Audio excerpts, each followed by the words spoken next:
Starting a gavel. Oh. Going live.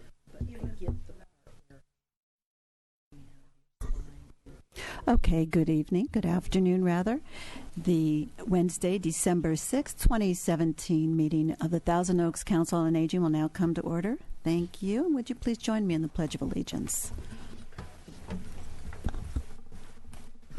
Ready, begin. I pledge allegiance to the flag of the United States of America and to the republic for which it stands, one nation, under God, indivisible, with liberty and justice for all. Thank you. And Analyst Spriegel, may we now have the roll call, please? Please say here present when I call your name. Vice Chair Allen. Present. Commissioner Fotheringham. Here. Commissioner Gitt. Present. Chair Gorbach. Here. Commissioner Hagee. Here. Commissioner Maria. Here. Commissioner Mortimer. Here. And Commissioner Posta. Here. Thank you. Okay, thank you very much. Before going on to public comment, I would just like to mention that, of course, our thoughts and prayers go out to all the thousands of individuals impacted by this week's terrible wildfires throughout Southern California, as well as to all the firefighters and the first responders who often leave their own families in perilous situations in service to others, and we are thinking about you and send our thanks to all of you. Okay. And then secondly, if you would like to find out more facts about the fires, including road closures and evacuations, how to help, and any other incidents that may arise, please go to the following website. It's readyventuracounty.org. That's readyventuracounty.org.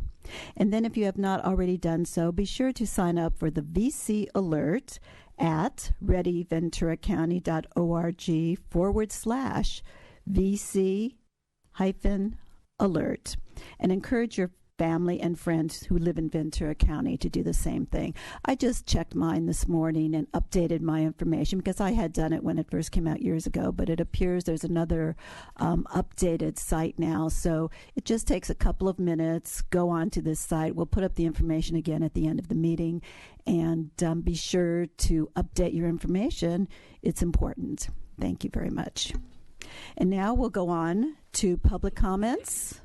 And I have no public comment cards, so I would like to call on Commissioner Posta for agency reports, please. Agency reports. Yes, Julie Spivak, our Caneo Senior Volunteer Director, couldn't make it today, so I will sub for her. Highlights that are coming up. First, the 2018 Wellness Fest. The 2018 Wellness Fest will be taking place at the Goebel Adult Community Center on January 17th, 2018, from 9 to 1 p.m. There will be over 65 vendors, ranging from care facilities to end-of-life services to medical and nutrition and fitness. Health screenings include, but are not limited to, hearing, dental, and cardiology. Any of you out there that like massages, chair massages will be offered. Come experience new technology using virtual reality to provide a platform of therapeutic experiences to help the senior population. The fest also includes master gardener tours, therapy animals, stagecoach museum, Western collection, and much, much more. This event is free, but advance tickets are required for lunch and will be available beginning January 2nd at the Goebel front desk. Don't miss this great event. Next, breakfast at the Goebel Cafe. Join us for breakfast at the Goebel Cafe Monday through Friday from 8:30 to 11 a.m. Everything is $5 and under and includes items such as breakfast burritos, fruit and yogurt parfaits, egg sandwiches, and blueberry pancakes. Best breakfast in TO, and you're supporting the Caneo Senior Volunteer Program by dropping by. Lastly, the CSVP Holiday Boutique Sale. Visit the CSVP Boutique, located inside the Goebel Center, any day this holiday season.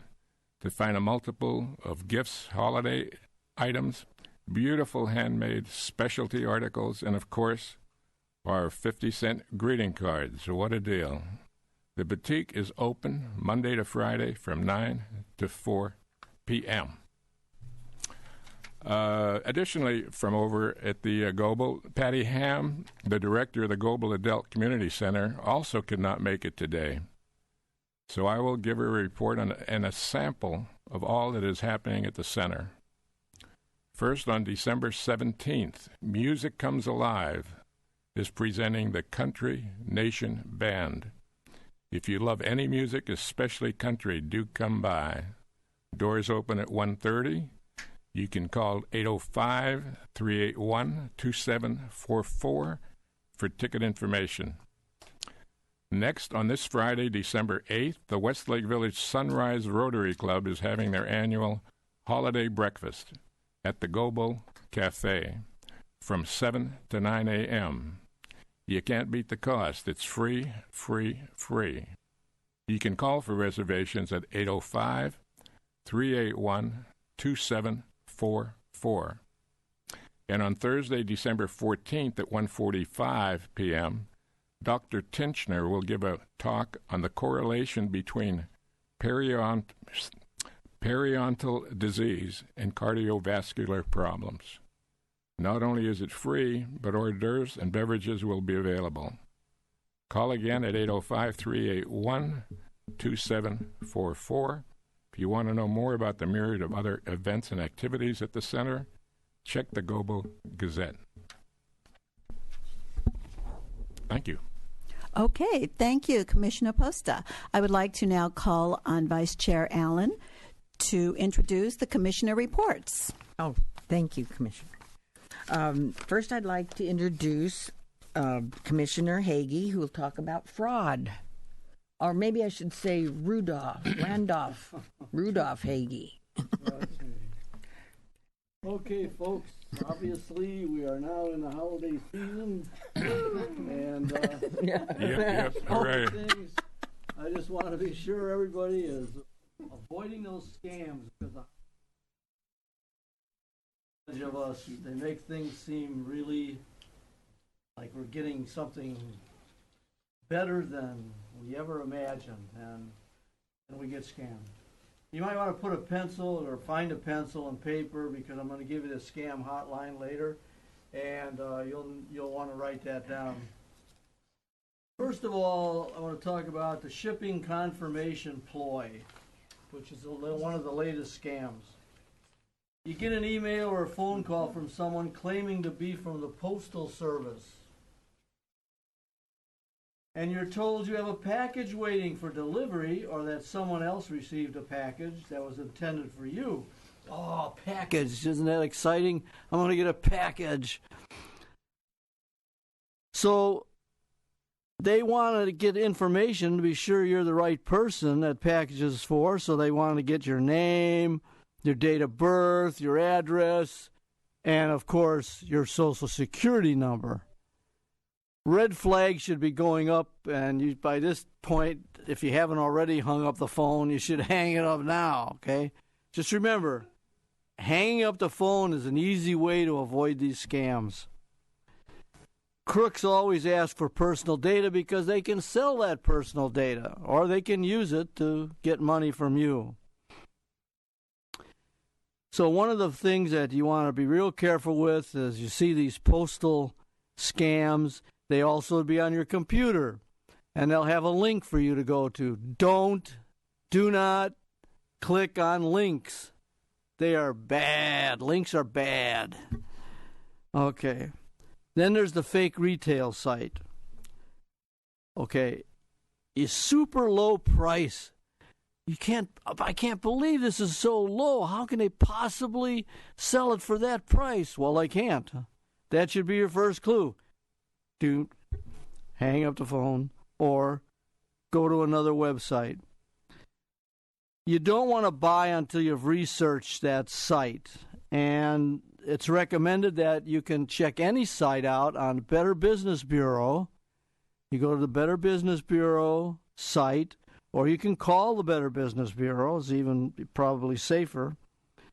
But always be suspicious of prices that are unusually low and online retailers that don't give you an address or phone number. Protect yourself. Better Business Bureau. It's bbb.org. That you don't even need a pencil. Write it down. bbb.org. Simple, easy. You can check it out and save being cheated. Craigslist suggests you deal only with local sellers who you can meet in person. You tell them, okay, I'd like to come over to your house and see that bicycle you got for 50 cents. And then they'll hang up. Okay, because they don't want you coming to their house because there is no bicycle. And another thing you can do is to see if your town, Thousand Oaks, has set up a monitored safe zone where people can complete transactions and meet the person who's selling it on Craigslist or whatever. They have the safe zone that you can meet people at. So you need to call the Better Business Bureau again, or the Sheriff's Department scam line, which by now you should have gotten your pencil and your paper. I'm going to give you that scam hotline. Are you ready? 805-371-8327. Okay, it's 805-371-8327. Thank you and good night. Thank you, Rudolph.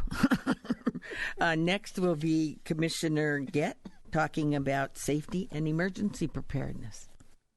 Thank you, Loretta. Last month I talked about fires and fire safety and preparedness, and I think we can all see the results of what's been happening the last few days here, tragic results. I forgot to mention one thing. When you get into these high wind situations and the embers are flying all over the place, you need to try to keep your house closed. And what's the biggest entryway into your house? It's your garage door. So in your preparations to leave or get your cars out, do it before the winds and the embers start so that they don't have an entrance to your house through the garage. Today I want to talk about storm preparedness. Can we move on to the first slide, Francine? This is a rather dramatic picture, and some of you may recognize it because it happened only a few miles from here. This is the Camarillo Springs area. In 2013, the Camarillo Springs fire started up near the 101 freeway on the Conejo grade, and it burned all the way to the ocean. In 2014, in the spring, there were a lot of rain, and this is a result because all of the vegetation on the hill had burned away. And while this is dramatic, we have a lot of areas around here that if they get denuded by fire or other problems, this could happen. So there are things you want to do. Next slide, Francine. The weather patterns are changing. They're becoming more intense. Global warming, whether you want to believe it or not, is causing more severe storms. Last year's El Nino brought atmospheric rivers of rain to California. Record snow in the Sierras and record rain ended the 4-year drought in most areas of the state. And while we survived El Nino last year, we saw that we can get a lot of water in a short period of time. So the real question is, are you prepared? So let's look at your key areas of concern around your home. Let's start with your roof. Do you have any known leaks in your roof? Do you have water stains on your interior ceilings? That's probably a pretty good indication that you have some problems. Is your roof clear of debris? Do you have pine needles and leaves and other debris on your roof? Have your gutters been cleaned out? Have you cleaned out the leaves and pine needles and dirt and other debris from your gutter so the water can flow into them and drain down as it's intended? The choices you have, obviously, are choice one, you can take your chance and try to survive another winter season if you haven't got good answers to the previous questions. And choice two is get your problems fixed now. Let's talk about gutter screens. While we're not recommending any particular screen, you can buy these plastic inserts that go on the top of your gutters. They snap right in. They're about $1 a piece at Home Depot or other places, and they'll keep a lot of the debris and things out of your gutters so you don't have to clean them every year. Probably a relatively inexpensive way to protect your gutters without doing a lot of work each year. The deck drains around the outside of your home, if you have deck drains, you need to make sure that they're clean. You should run a hose through them and make sure that the water flows out into the street or wherever they drain to. And if you have a clog, most plumbers will clean your drains for about $79. So you shouldn't wait to call a plumber until it's raining and the drains are overflowing. Do it now. It's much easier and you'll get much more rapid response now than in the middle of a disaster. Mudslides. Well, you saw the picture that I showed at the beginning. To prevent mudslides or minimize the damage, you may need to consider placing plastic sheeting over bare hills that back up to your house. You can get sandbags to divert mud and water flow at most of the fire stations here in Ventura County. They're free. And if there are drain channels in the hills above your house, are they clear? If not, you need to contact the city or whoever responsible for the property and get them to clean those drains out now so that they don't overflow at the next big rainstorm. Let's talk about trees. Do you have large trees next to your house? Do they have heavy branches that overhang your house? Have the trees been weakened by the drought? Now's the time to trim heavy branches away from your house. The oak trees and the landmark trees here require a permit from the city, but other trees can be trimmed as needed. And again, it's easier to do it now than when they break off. Your car, windshield wipers. When was the last time you changed your windshield wipers? They generally last about 3 years, maybe a little less in the smog and the heat here. But if they're 3 years or older, now's the time to replace them.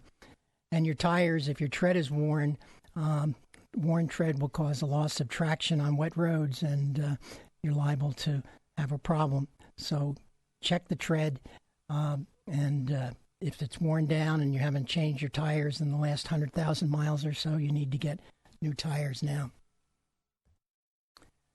Planning, do you have a plan in place in case of flooding? Way to contact your loved ones, agreed to cell phone numbers to call, backup numbers, agreed places to meet. Things you need to consider if you get flooded out. Do you have basic emergency supplies at home and in your car? And are your key documents stored off-site or in a dry, safe place? So basic supplies, you need water, 1 gallon per day per person for at least 3 days. Food, 3 days of non-perishable food. Battery-powered radio, consider a hand-cranked radio.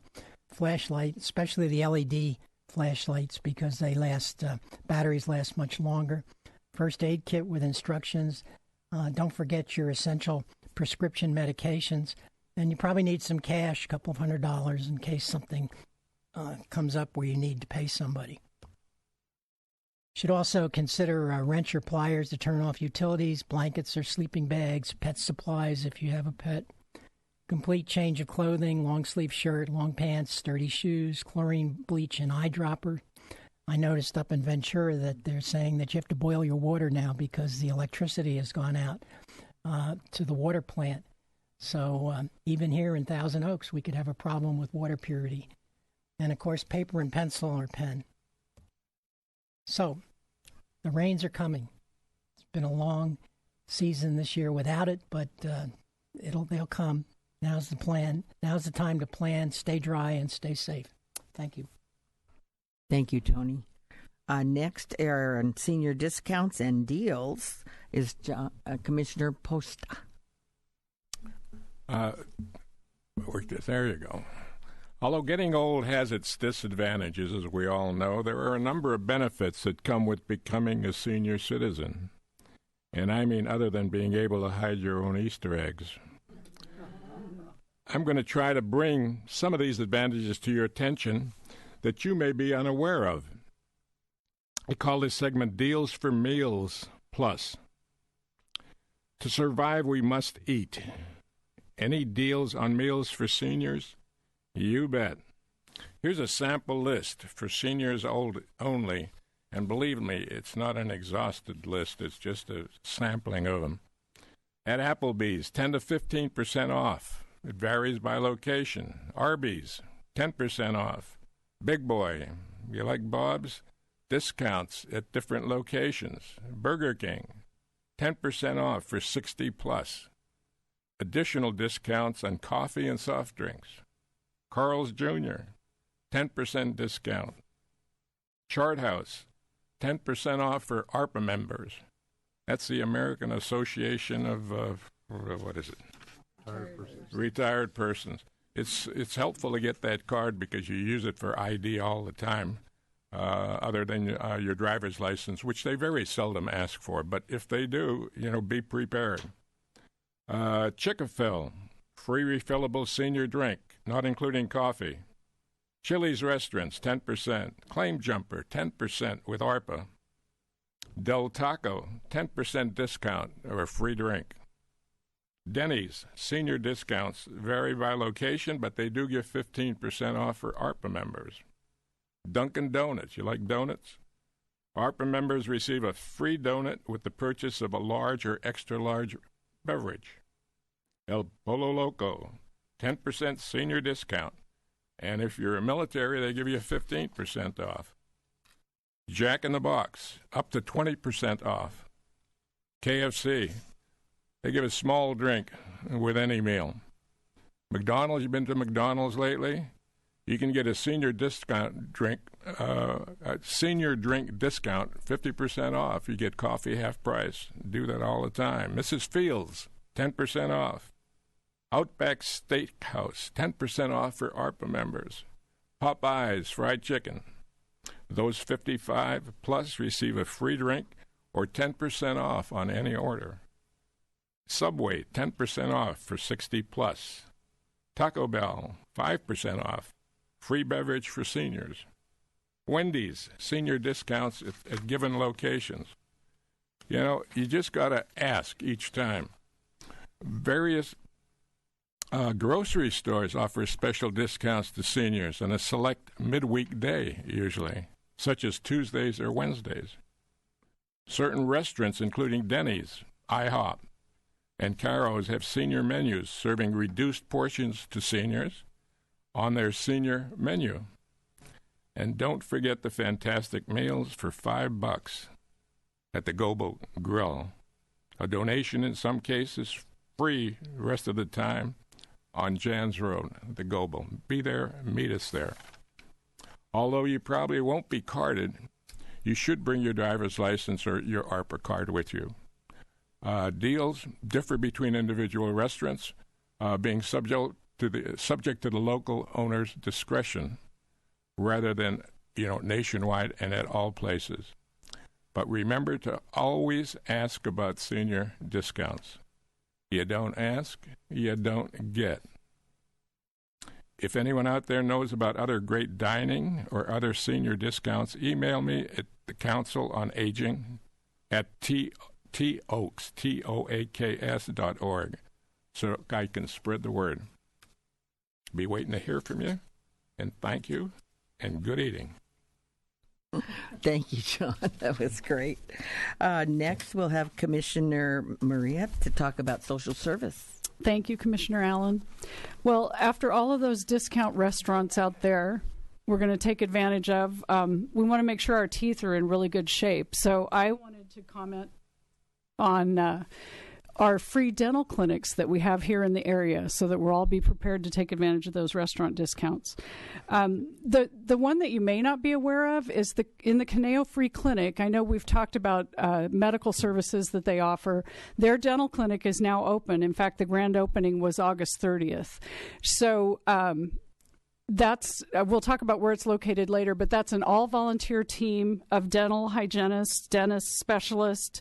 It's basically modeled after how they provide their medical clinic volunteer patient care. It's a great facility. It's totally funded through donor support.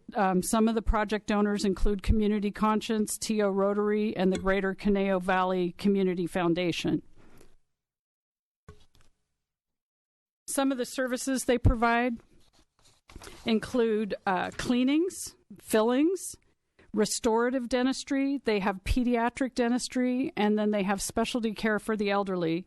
They do have vouchered specialist care, and they provide preventative education, which is probably the best. You want to get things taken care of so that you don't have problems later down the road, and they'll help you with that. The way that you can contact the Caneo Free Clinic is they're located at 80 East Hillcrest Drive, Suite 102. Their phone number is 805-497-3575, or you can visit their website and see what's available at www.caneofreeclinic.org. But they're not the only dental services that we have in our area. We also have the Westminster Clinic, which has been providing free dental service since 2004, in addition to medical services. All of their services are free if you're uninsured or very low income. It's an all-volunteer staff. They will do an on-site dental assessment at the medical clinic, and then they will make referrals to their Westminster office that's in Westlake as needed. Their treatments also include cleanings. They'll do x-rays, fillings, root canals. They'll provide crowns, bridges, dentures, or implants. They do provide oral health education, again, that preventative care, which is so important. They have dental home care kits that you can take, and they provide services to all ages in the community. If you want to contact the Westminster Clinic, it's at the United Methodist Church of Thousand Oaks. It's located at 1000 East Jans Road. They provide their services on Wednesday evenings from 4 p.m. to 10:30 p.m. The phone number is 805-241-8366, and you can visit their website at www.westminsterclinic.org. And it's a first-come, first-serve, so make sure you get there early if you want to take advantage of these great services. And that's all I have.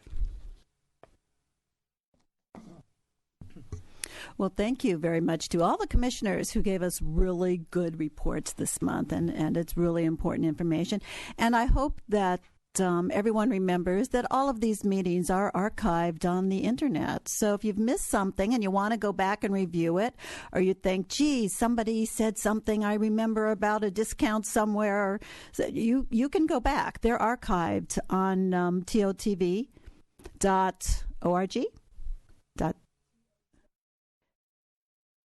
TOAKS.org/TOTV. Thank you very much. And now is our time for commissioner comments. Do we have any commissioner comments today? I just wanted to mention that our Senior of the Year banquet, which is in June, is coming upon us very quickly. And I'd like to mention that the Senior of the Year nominations are available online, the nomination forms, and you can go to www.toaks.org/services, and you'll be able to find the Senior of the Year nomination form, and we would ask that you all go out there and visit it and nominate your favorite senior volunteer so that we can get the process started. Great. Thank Commissioner Maria. And Commissioner Maria is the chair of the Senior of the Year program this year, and really looking forward to that event in June. Thank you. Vice Chair Allen has a comment. Yes. I volunteer with the Caneo Valley Village, and they are working with the Senior Concerns to help support local seniors. So to provide holiday gift baskets to Meals on Wheels recipients. So if you have any new and unwrapped items, please bring them to the Goebel Center after you have breakfast there. And the types of items that they need socks for men or women, hand lotion, stuffed animals, who can't cuddle a stuffed animal, scarves, toothbrushes and toothpaste, kitchen towels, pen and stationery, and large print books. Also canned fruit, but none in heavy syrup. So there will be an area in the donation bin at the Goebel Adult Center lobby through December 9th. So bring it in soon. And it'll have the CVV Holiday Gift Drive donation bin on as an ad. So thank you. Great. Thank you very much, Vice Chair Allen. Do we have any other commissioner comments? Oh, no? Okay. Commissioner Gitt? So just before this meeting, I came from the CSVP luncheon honoring the CSVP volunteers. It's held once a year up in the North Ranch Country Club.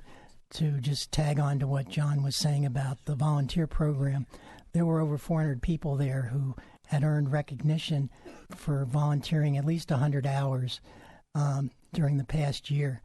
So if you're interested in volunteering, as John has said, contact the Caneo Senior Volunteer Program at Goebel and sign up. Great. Thank you very much, Commissioner Gitt. And now I would like to call on Commissioner Mortimer, who will introduce our guest speaker for the day. Thank you, Commissioner Gorbach. I'd like to introduce Robert Dempster. He is here today to talk on the myths and legends of Thanksgiving. He is governor of the Rancho Caneo Colony of Mayflower descendants and past member of the Council of the New England Historic Genealogical Society and is a life member of that organization. He is originally from New England and currently lives in Newbury Park with his family and enjoys sharing his family history. Please welcome Robert Dempster. Thank you very much. It's always a pleasure. Am I on? Yes. Always a pleasure to come back and share some of the heritage of America. I regret that it is not being taught much in the public schools these days. They rather focus on what happened in the Vietnam War and things like that, and it is very difficult I was talking to somebody and I said, do you know where the first Thanksgiving was? And they said, no, it was somewhere in New York, wasn't it? But when you mentioned discounts, I couldn't help but notice. I went skiing up in Northern California, and I qualified because I was over 70 as a super senior. And I said, what does that mean? A super senior, $5 you can ski all day. Wow. I can't ski all day at this age. What kind of a bargain is that? I'll take 2 runs and I'm done.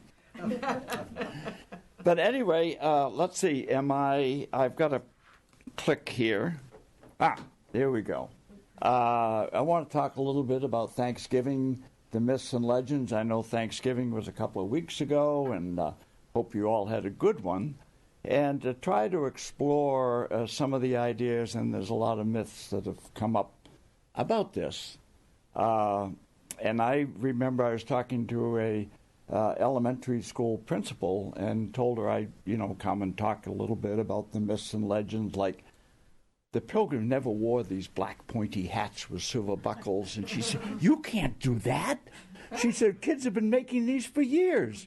You're going to ruin that. And I said, well, that's a myth. So we want to explore a little bit about some of the myths and legends of Thanksgiving. When we all think of Thanksgiving, what's the first thing that comes to mind, maybe? Football? Shopping? Certainly we want to go shopping. Parades, the Macy's Thanksgiving Day Parade. Did I mention shopping? Yeah. But I think all of us, our concept of a Thanksgiving comes from a Norman Rockwell painting on the cover of the Saturday Evening Post. Regrettably, probably a lot of families don't do this anymore. We all live everywhere. We might go to Costco and get a prepackaged meal and bring it home, or we just go out. But this was my image. This is how I grew up, and we try to do this every year, is to have the family come together And that's what Thanksgiving is all about. There is always a question about where was the first Thanksgiving?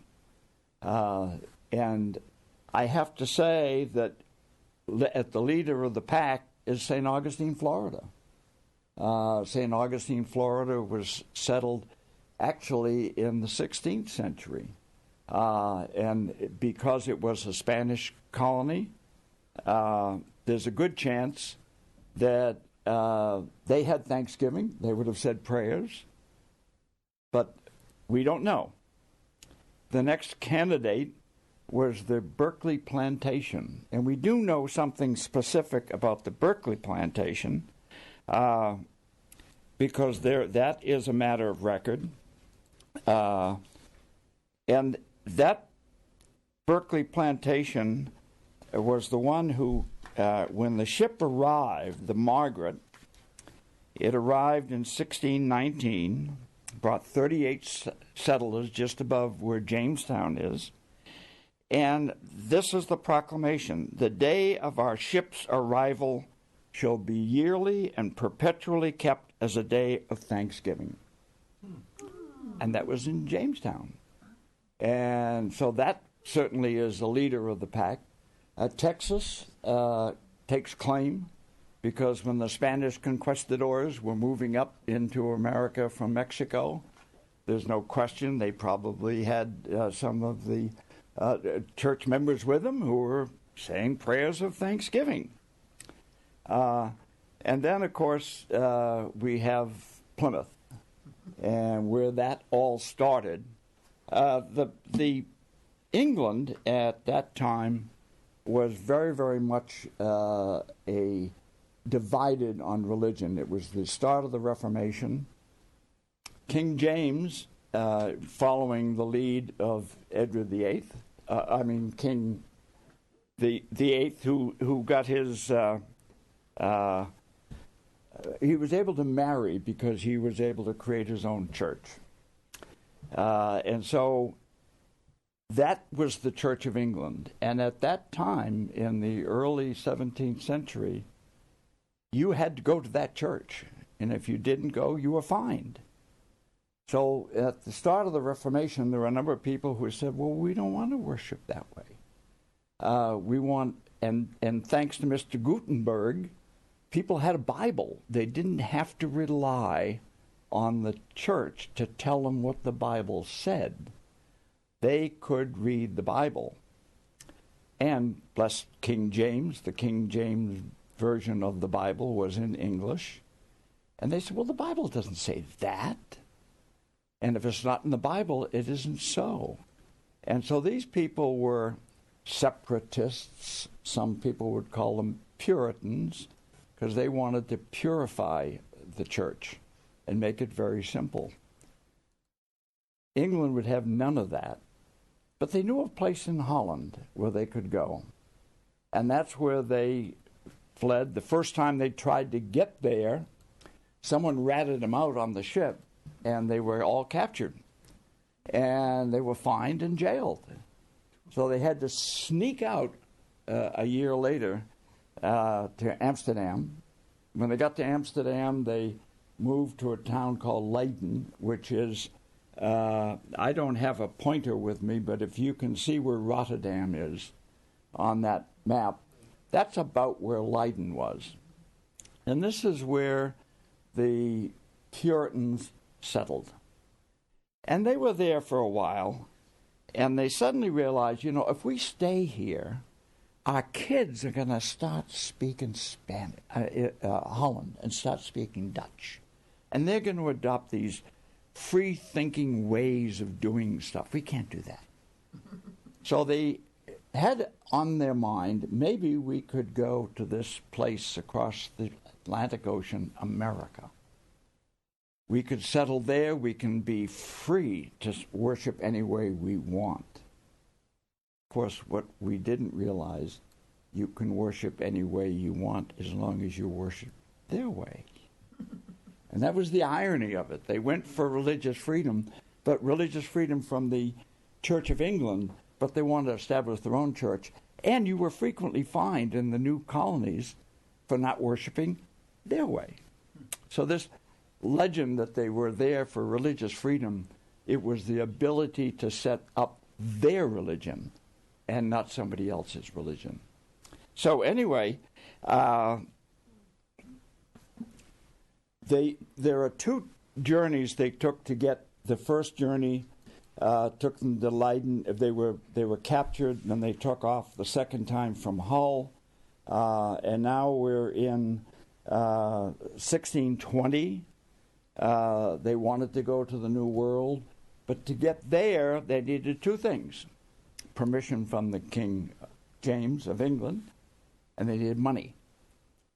So King James was very, very reluctant to give them permission. He then said, well, they're a pain in the neck, so let's get rid of them. Yeah, send them over. We'll give them permission. The theory was that the Mayflower was loaded with all of these Puritans. Not so. Only about half. Because the guys who put up the money, they wanted to be on the boat. But this is a painting showing the Pilgrims, or the Puritans, and anybody who was journeying was a pilgrim, but not all pilgrims were, not all Puritans. Every Puritan was a pilgrim, but not every pilgrim was a Puritan, if you can get that square. And this depicts their prayer as they were leaving Leiden. And it is so, these were not rich people. They didn't have money. They all are dressed in black, and look at the fancy hat and all the armor. They had none of that. These were just poor people. And in fact, black was a very expensive fabric to have. They wore very colorful clothes. So this was their voyage as they were preparing to leave Leiden. They were on a ship that was going to meet up with the Mayflower. The Mayflower had been chartered, and they had a ship of their own, which they had purchased, and that ship was going to meet up with the Mayflower. And when they got, it was called the Speedwell, and when there they are on the Speedwell. King James said, okay, you guys go. Good luck to you. They were going to meet up with the Mayflower. This is a replica of the Mayflower. Nobody knows what the Mayflower actually looked like. But this was a typical trading ship of that era. So they had chartered the Mayflower, which was about 100 feet long and maybe 20 feet wide. Not a big ship. And it was going to meet up with the Speedwell. The Speedwell took them from Leiden, and they were going to meet in Portsmouth and take off. So the Speedwell was about half the size of the Mayflower. Two boats leave, heading out. They get out to the Atlantic, and Speedwell sprung a leak. So, so they put back. This is a replica, or how the Mayflower would have been configured. That middle deck is where all the Pilgrims would have been housed. Everything in the bottom was all their storage, and some of the crew on top. Not a big boat. This was the Speedwell, was much smaller, about half the size. Now, if everybody was on that ship, that everybody, you say, well, my family was on the Mayflower. Well, this is what it would have looked like. To accommodate all the people say, well, I was on the Mayflower. My family was on the Mayflower. Well, I can say I had 7 passengers on the Mayflower. And that's proven. Maybe it was a ship like this. But they met at Portsmouth. They got out past that peninsula, and Speedwell sprung a leak. So they went back to Dartmouth. This is, again, the Mayflower. They got back to Dartmouth, where they repaired the Speedwell. And this is what the port of Dartmouth would have looked like at that time. Got it fixed up, took off again. Now, bear in mind, this is losing precious time. They were supposed to leave in June. that would have put them in America probably in August. Plenty of time to maybe even plant a crop. Losing precious time. And they're losing some of the stores that they had on board the boat because they got to feed themselves. Took off again, and they got out. Speedwell sprung a leak again. So they had to go back to Plymouth. And there they said, we'll abandon Speedwell. Now, if any of you are familiar with sailing, if you overmast a sailing boat, when you get a heavy wind, it'll crack the hull. Well, they theorized that the skipper of the Speedwell overmasted the ship because he didn't want to make that journey. So they abandoned the Speedwell, put as many people as they could on the Mayflower. There were 102 passengers, men, women, and children. In space, when you put it all together, about the size of this room. And you're going to spend the next 2 months in this space, no toilet, nothing. And this is where you're going to spend the next 2 months. Not a very pleasant circumstance. Maybe you put up a hammock to sleep. That was it. One person died en route. And when you died en route, you were packaged up and sent. There was a pregnant woman who boarded in June, planning to have birth when they got there. Birth was on board. So 102 left, 102 arrived, one died en route, and one was born en route. And so they arrived. Now you'll notice, do you see any little pointy hats up there with the silver buckles? And no, not at all. It was very, very rough water. This is a painting, and the gentleman, and I'm sorry I don't have a pointer, but they're trying to pull a guy. He went overboard. And that gentleman happened to be my ancestor, John Howland. And he was swept overboard. He grabbed a rope, and they pulled him on.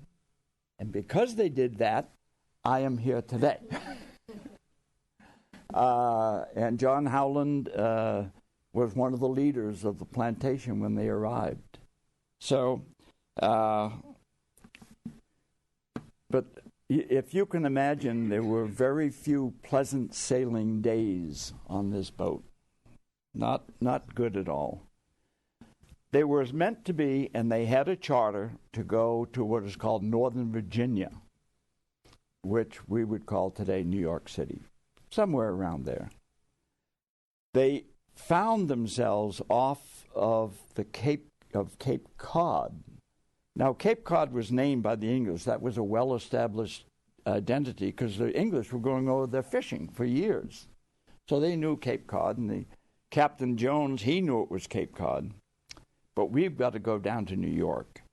So he tried to head south to get to New York, and the tides there and a boat like the Mayflower, they do not tact well. He couldn't make that connection. So they went back, and they put up and anchored off Province, what we call Provincetown now. Provincetown. It was a provincial thing that they landed there. It was now November. It was cold. It was late. What are we going to do? So they had a small ship, what they call a scallop, and that was going all around. This is Cape Cod today. And so they knew they were in bad territory because they didn't have a right to be there. Their charter was for Northern Virginia. What are we going to do? Are we under the king's rule? We don't know. So they got together and signed what they call, guess what? Magna Carta. And that was signed, and only the men signed it. Women had no rights. There are some early paintings showing this, and it was a very it was only 200 words in that whole document, and the 200 words are now part of and became the what we would call the basis for the American Constitution. From that document, the Mayflower Compact. I'm sorry, I had Magna Carta. Mayflower Compact is what they signed. Mayflower Compact. It's only 200 words. And today, if I may read that, it's very short.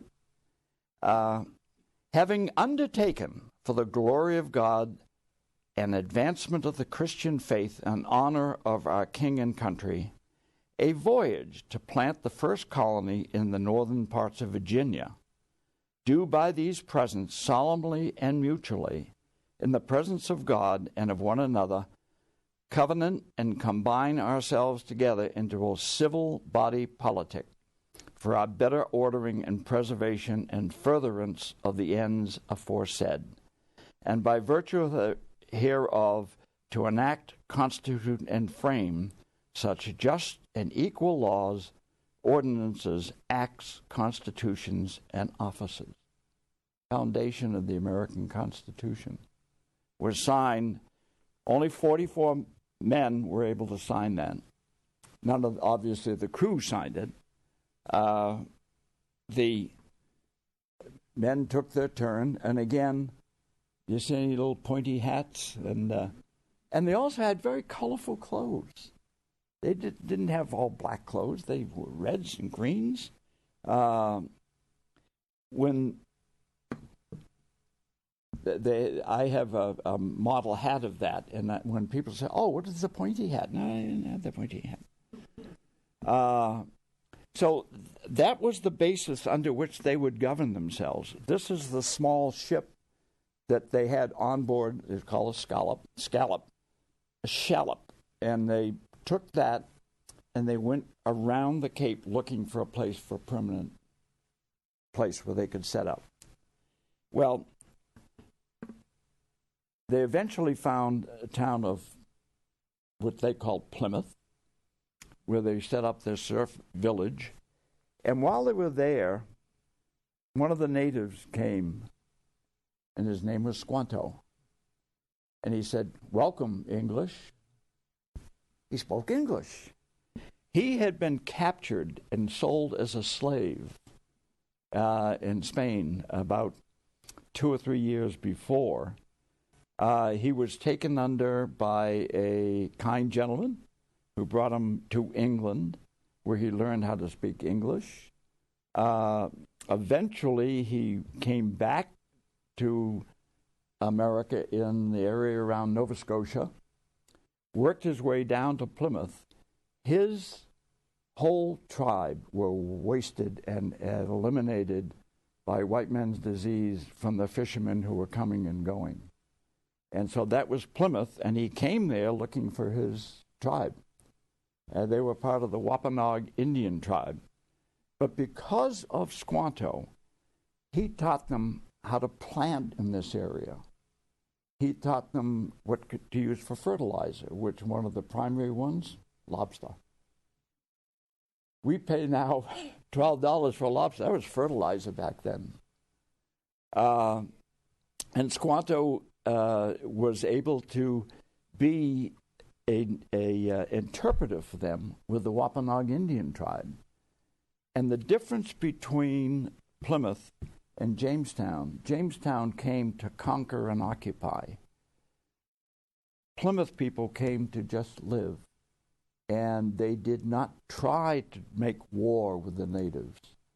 And they formed an alliance with the native population, and they lived in coexistence for many, many years until the French and Indian Wars in 1690. So, but thanks to Wampanoag, they were able to talk to the native population and really have a peaceful relationship. This is a depiction of the Pilgrims landing at, quote, Plymouth Rock. If you ever go to Plymouth and look at it, there is a boulder about the size of this table, which may or may not have been where they stepped foot. Who knows? It makes good reading. The first winter, half the people died. Half the passengers died. And a good portion of the crew. So they were left with a small group. This was what would have been the village in Plymouth around 1621, 1622. This is what a typical pilgrim would have dressed. But they were going to have a harvest celebration. And they never used the word Thanksgiving. It was a 3-day holiday. They invited the Wampanoag Indian chief, Massasoit, to come and join them. That first, what we would call Thanksgiving, there were about 50 of the Puritans, and they were separated between saints and strangers. On board the ship, of the 102 passengers, half were saints, and the other half they called strangers. And the same thing is true in that first harvest celebration, is what they called it. They never used the word Thanksgiving. What did they eat? What was on the menu? Well, this is what we heard from William Bradford. They began now to gather in the small harvest they had, and to fill up their houses and dwellings against winter, which would have been the winter of 1621. Being all well recovered in health and strength, and had all things in good plenty. For as some were thus employed in affairs abroad, others were exercised in fishing, about cod and bass and other fish, of which they took good store, of which every family had their portion. All the summer there was no want, and now became to come in store of fowl as winter approached, of which this said did abound when they came first, but afterwards decreased by degrees. And besides waterfowl, there was a great store of wild turkeys, of which they took many, besides venison, and besides they had about a peck of meal a week to a person. But also, the first, what we would call Thanksgiving, they never used that word, it was a 3-day affair. They had a big party, and the natives population, there were 90 of them, and they entertained them, and then the Indians brought 5 deer. So they had a lot of venison, they had lots of fish, and this is some of the vegetables that they were able to harvest and bring in. This is a classic portrait of the first Thanksgiving, which was never called Thanksgiving. But if you look carefully, the Indians are sitting on Navajo blankets. They have Midwest Indian headdress. The men are wearing these fancy hats, which they never did wear. This was painted by an artist who used as his source Wild Bill Hickok's Traveling Western Show. And so we have this concept of this was the first Thanksgiving, which was a total flaw. It wasn't that way at all. It was probably more like this. The natives were there. It probably did not happen in November. More than likely, this took place sometime late September. The harvest was in. That's when you would have your harvest celebration. And it was a 3-day event, and they just had a ball. Nobody mentioned Thanksgiving or anything. So the first Thanksgiving official proclamation was from George Washington. And he issued the proclamation calling for a day of public thanksgiving and prayer. And he was the one who really started what we now call Thanksgiving. And it was that way, celebrated in different places, different ways. And this is how George signed it. And then at the height of the Civil War, right after the Battle of Gettysburg, Abraham Lincoln wanted a day of Thanksgiving, and he picked the last Thursday in November, not the 4th, the last Thursday in November. And that's where the concept started, when we have Thanksgiving in November. Now, come forward to the Great Depression. The president was Franklin Delano Roosevelt, and he was a pretty smart guy, and he looked, and he said, well, the 4th Thanksgiving, this month, for instance, this year in 2017, there are 4 Thursdays in November. And the merchants said, you know, if we have this on the 4th Thursday, we're going to lose a whole week of selling. So Roosevelt said, you're right. Let's make it the 4th Thursday in November. And it was Franklin Roosevelt who set that out. And not every state, wait a minute, we've been celebrating Thanksgiving on the last Thursday. And the last state to finally move in on that was Texas, and not that long ago, I think in the late 40s. And part of it, I'm sure, was driven because everybody was used to watching a football game on Thanksgiving, and now the rest of the country was doing that on the 4th Thursday and not the last Thursday. And Texas, okay, we give in. And it has been the 4th Thursday in November ever since.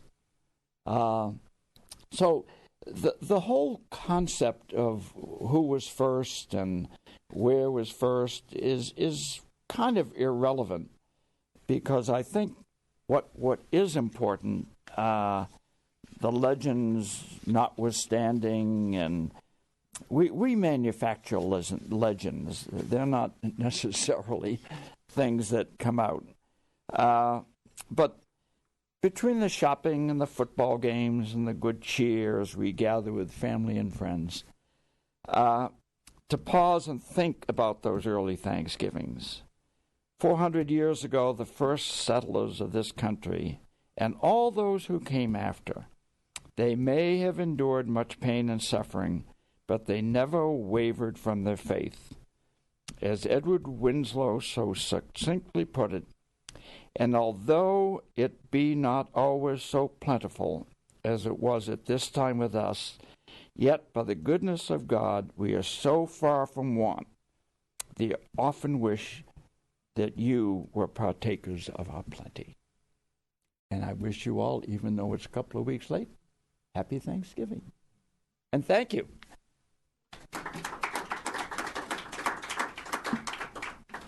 Oh, I have this one cartoon I think I showed you where when the Mayflower arrived off of Plymouth, the Indians were gathered there and they said, I told you we should have built a wall. Thank you very much. Well, thank you very much, Mr. Dempster. Do we have any questions from among the commissioners? Commissioner Posta? Yes. Did any of your ancestors have any memoirs that they either wrote, in a timely fashion, or? And the second question would be, don't they have an official list of who was actually on that? Oh, we absolutely do.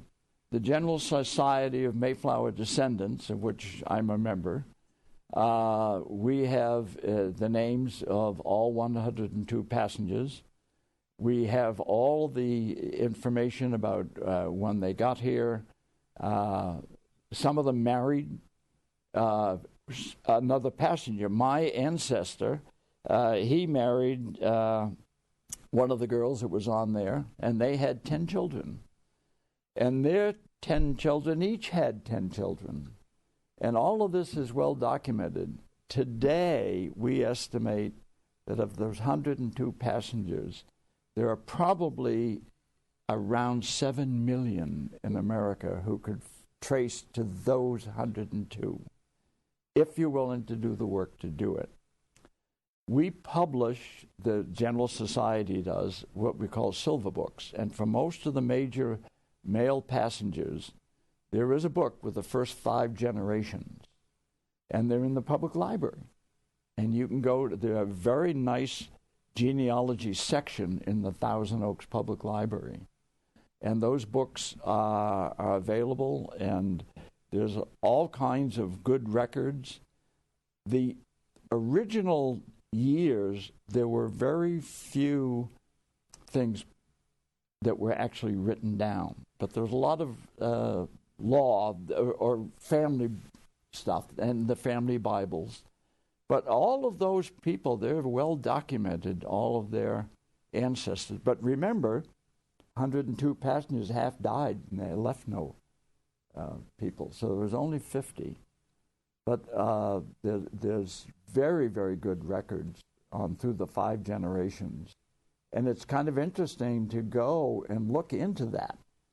And they're called the silver books. And if you go into the genealogy section of the library and just look for the silver books, and some of these things are so detailed. It's wonderful, wonderful stuff. And if you are interested, think about it.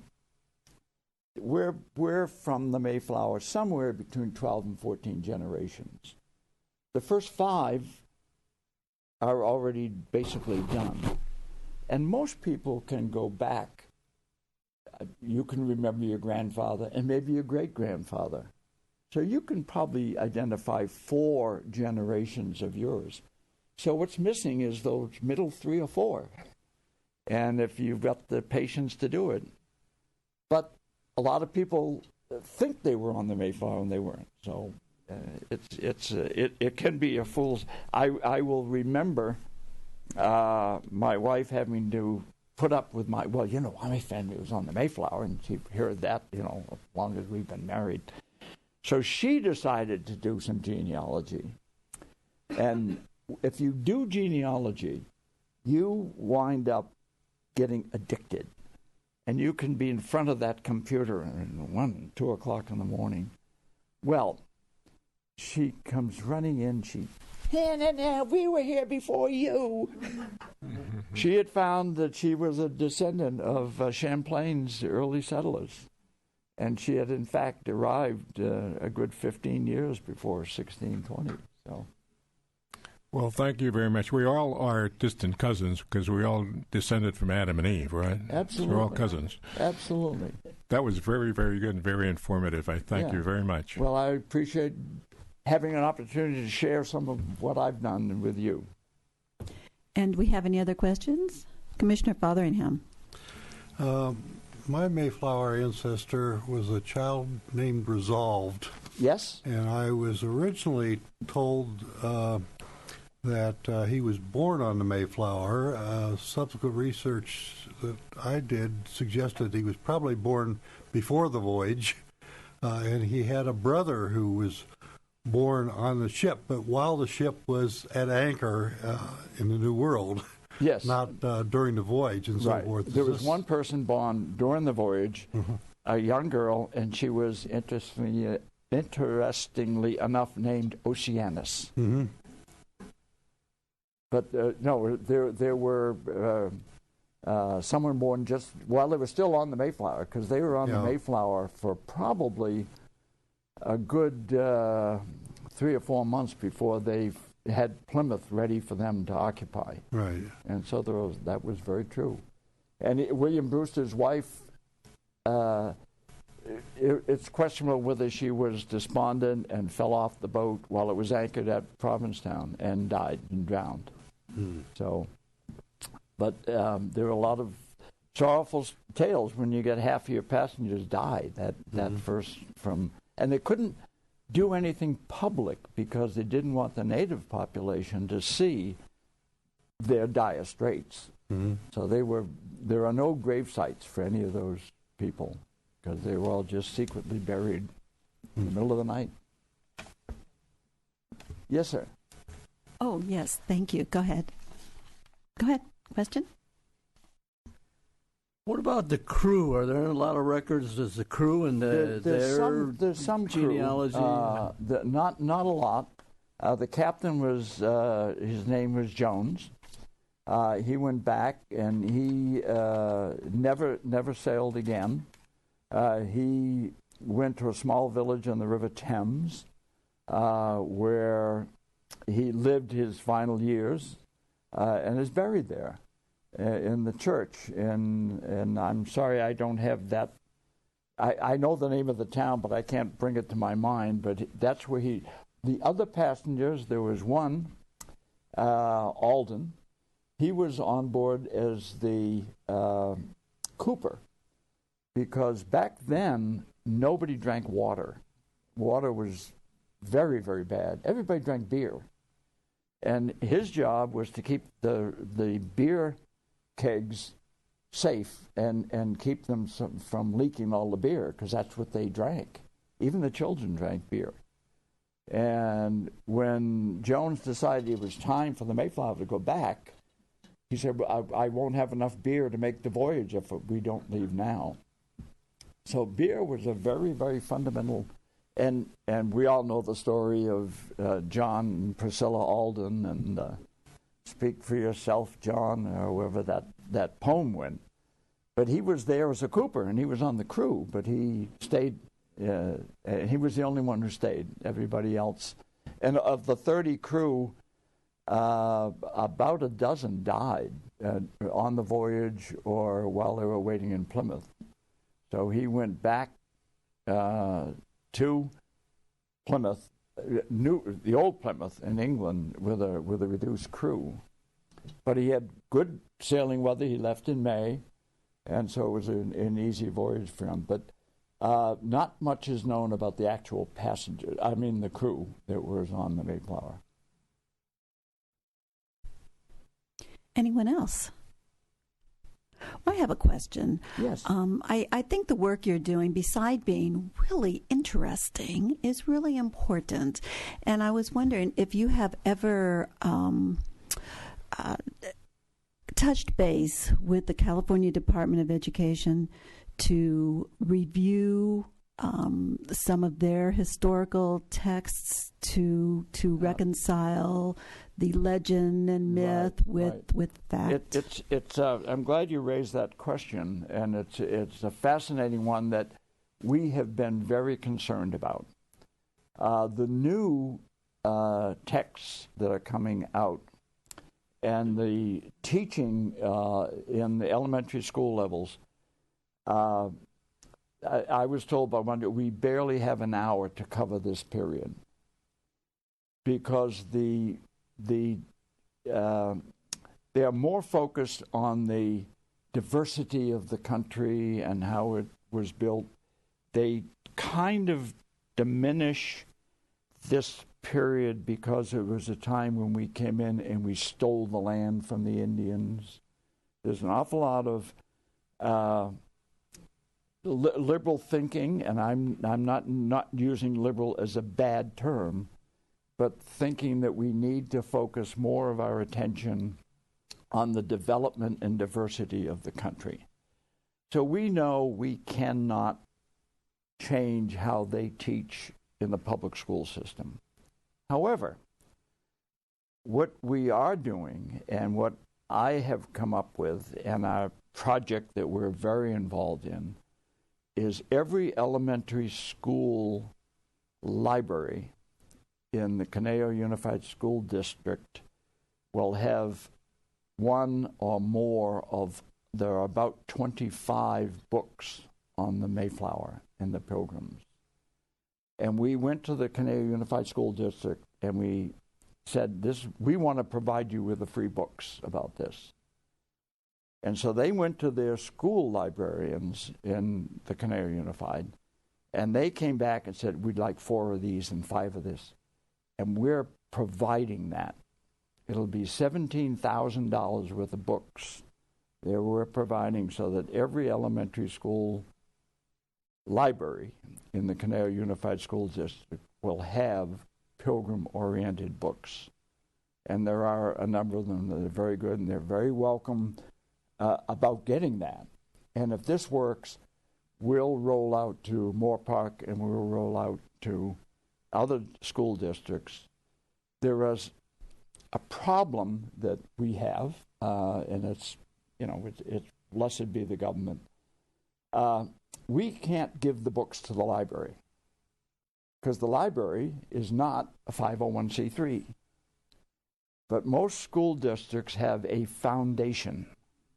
So what we have to do is we have to donate the money to the Caneo School Foundation, and they in turn have to buy the books from all of the publishers. So it has taken us almost 6 months to work through all of these details. But we're going to make it happen. And so I appreciate your raising that question because we're very concerned about it. Well, thank you very much. I have one other question, Sure. please. Like I said, I think your work is very important. Have you ever met, your group ever met with your counterparts from the Native American organizations and their historians to look at history together and reconcile Right. the story? Yeah. It's a mixed blessing. It all depends on the individual areas. In terms of New England, in terms of the area around Plymouth and Cape Cod, there is still a reservation. There is still an Indian group, and they meet regularly with the people at Plymouth Plantation. Now, this Plymouth Plantation is a reproduction of what the Plymouth may have looked like. If you ever go back there, they have recreated the Plymouth Plantation as it probably existed. And there is in that area, there is a reproduction of a Wampanoag Indian teepees and all that kind of stuff. But it is a mixed feeling because there is still, you took it from us. And that is a legitimate complaint. I will say, relative to Plymouth and the Plymouth, the first colony in Plymouth, went out of their way to make sure that if you trade with the Indians, you must purchase land.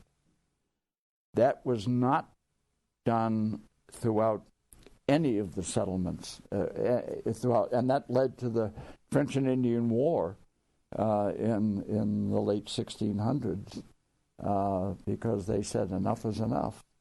But the Plymouth founders were very careful about observing their rules. But prior to that, England were coming over, capturing natives, bringing them back, selling them as slaves. So the history and the relationship between the English, and because they were the primary one, on the East Coast. West Coast, you had the Spanish conquistadors. But in and around New England, the relationship was a very, very troublesome relationship. Some good and some not so good.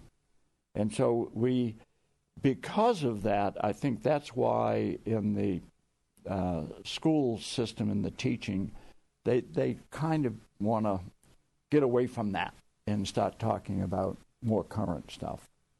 But, we have a very mixed, complicated relationship that we've had not only with the native population, but the slaves that we brought over. And so it's, but I think in New England, I think they're working hard to keep that relationship good. Well, it's okay. Well, thank you very much. And anyone else?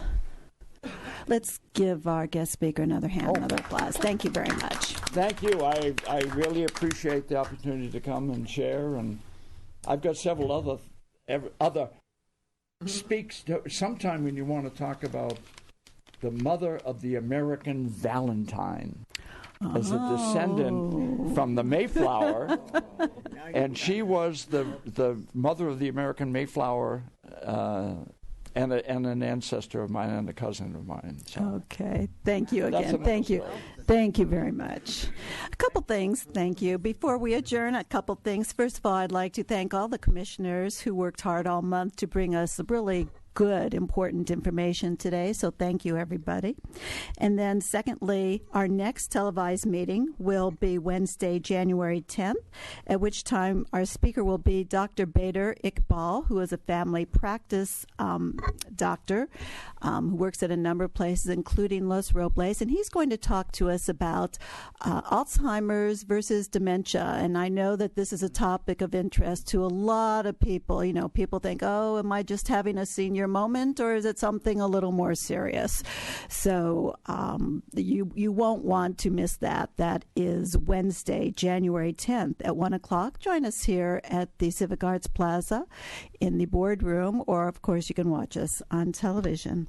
And then secondly, I said I would mention again at the end of the meeting that we want to remind everyone of the links for fire updates in Ventura County, and that's readyventuracounty.org. And we'd like you to sign up to be sure that you have your up-to-date information at readyventuracounty.org/VC-alert. Sign up and be sure that all your information is accurate, and please encourage your family and friends to go to that website also. And without any further ado, I am going to adjourn today's meeting. Thank you.